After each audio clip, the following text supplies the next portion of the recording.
All right, let's talk about our first topic, which is Y-intercept. So what you're telling me when you're doing this is when does this graphed line intercept, because we're looking for the Y-intercept, when does it intercept with the Y line, which is this one? Okay, so you're looking here, looking here, looking here. Oh, what's this? What would I call this on the Y? 2. So the Y-intercept is 2 for the purple line. Now what about this line?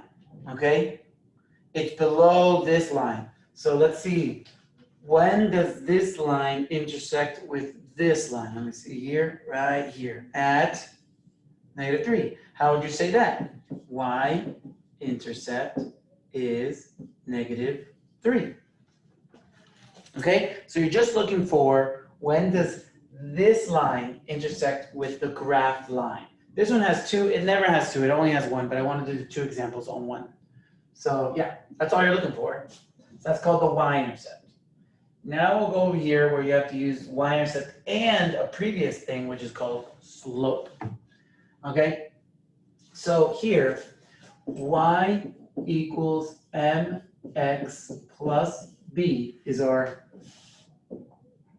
what we're doing. Okay, this is called the slope-intercept form. Why? Because the slope goes here. Slope goes here. It lets me write slope. And then the Y-intercept goes here. So it's called the slope-intercept form. Okay? Now the Y is going to stay there. The equal sign is going to stay there. Slope is going to go right here. And then X. And then the Y-intercept goes here. If it's positive, I'm going to write plus. If it's negative, I'm going to write minus. So don't write the sign or anything. So this all stays the same. You're filling in these 2 empty spots. So let's look for the Y-intercept first, because we just went over that. So when does this line here cross the Y line? Right here. Okay, so that number is, okay, so that's 2, so this has to be 1. So it crosses that 1. Positive 1. So right here, I'm going to write positive 1. Here is the slope. Remember, the top is the rise, the bottom is the run. Okay, now this is a downward slope. Okay, this is a negative slope. If I said, hey, this is what's happening to your money, it would be a sad thing. So this is a negative slope. So I know, let me give myself a little bit more space here. I know that this is going to be a negative slope. Okay, if it was going up, I would say it was positive. So rise and run. So it's not rising, it's falling. So how much does it fall? Because it's not rising. It's going to fall 1. It's going to go down 1. Where am I going? What do you mean by fall 1? Where are you going? Well, here's 1 dot, and I'm looking for another dot. No, I can't really tell you what that one is. Neither can I. No, here. I can tell you where this one is. That's a real dot. Okay, and it's on an exact point, so I can tell you both numbers. So this is going down 1.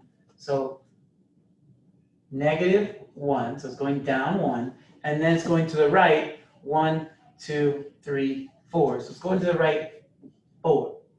And there's my equation.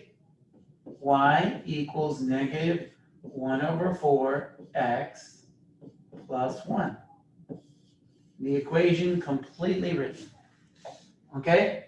Now, what if I gave you the equation and asked you to graph it? That's also an option here. Okay? So, just so that I don't have to write all those numbers again, I'm just going to draw a graph. Just assume everything's 1 unit. So let's do a graph here. And then a graph here. Okay. Let me see if I can, there we go. Okay.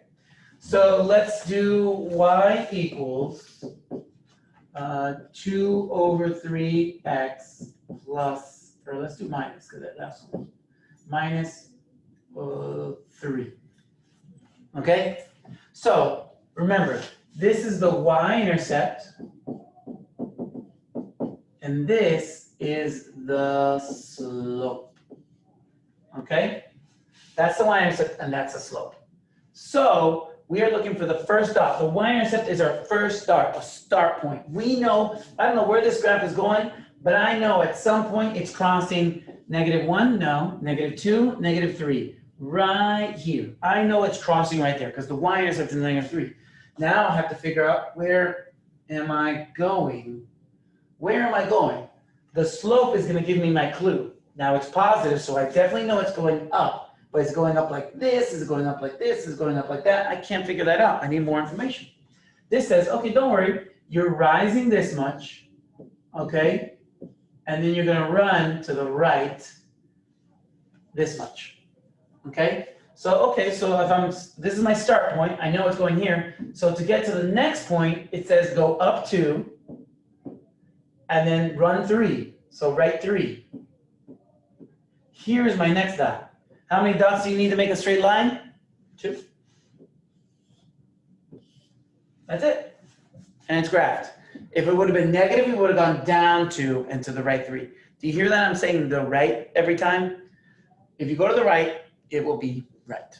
Okay? The negative for me means down and the positive means up. So that I don't get confused with left and right. So I just dedicate the negative sign to the top number. All right. So now we're going to be talking about, is it a function, yes or no? Function means for every input, there's exactly one output. Okay? So for this one, I'm going to say the answer for 2 is 10, the answer for 4 is 12, the answer for 6 is 15, and the answer for 8 is also 15. Okay? So this is a function because every input has exactly one output. How many answers does 2 have? 1. How many answers does 4 have?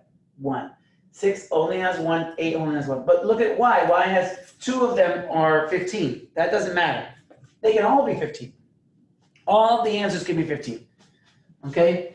That does not matter. What matters is that every input has exactly one output. So this is totally allowed. What's not allowed, which I'll do in a different color, is if I do something like this. If I give 2, no, well, not, I don't want you thinking that. 3 is the reason. So 2 to 12, okay? This is not allowed. 2 cannot have 2 different answers, okay? A function means that for every input, there's exactly one output. Like if I have an equation, 3x, right? And I put, so 3x equals y. If I put, let me see, let's pretend x equals 5, right? And I put 5 in that equation. What's 3 times 5? That equals 15, right? Now, if I tell somebody else that x equals 5 and they put it in this problem, are they allowed to get a different answer? No. Their answer should be 15 as well. Okay? So if I put 2 in the equation and I get 10, I can't put 2 in the equation again and get 12. That doesn't make any sense. Okay? So for this one over here, now we're checking if this is a function. This is a chart. Same information. The answer for 1 is 3, the answer for 3 is 5, the answer for 2 is 9, the answer for 1 is 8. Now this is not a function. Why is this not a function? Because they said the answer for 1 is 3, and they said the answer for 1 is 8. Well, 1 can't have 2 answers. Okay, it's not a function.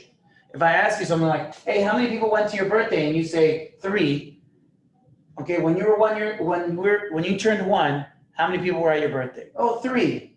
Oh, cool. Oh, what was it again? How many people were at your birthday? 8. What? Why is it changing? It shouldn't change. Okay? It should stay the same if it is a function. If it's not a function, it's going to change. All right?